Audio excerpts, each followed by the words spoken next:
Medwirenews. The US Preventive Services Taskforce continues to recommend against the use of beta-carotene and vitamin E for the primary prevention of cancer or cardiovascular disease in its updated 2022 recommendations, and maintains that the evidence is insufficient to assess the benefit use of simple or paved nutrient supplements and nutrients.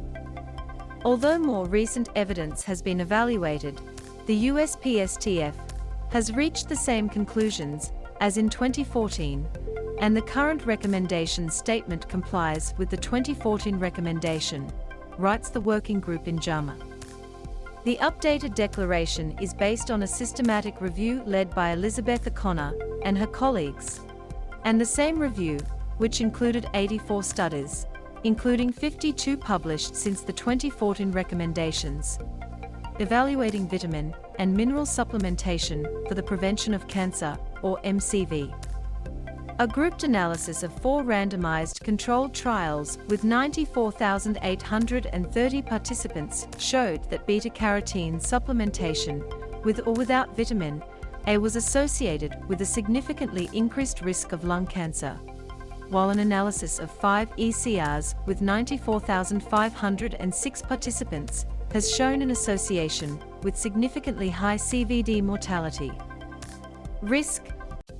The respective rating reports for the analyzers were 1.20 and 1.10. With regard to vitamin E supplementation, the study authors have found no advantage for mortality, cardiovascular disease or cancer in the 9, 4 and 5 trials, respectively, which address this problem.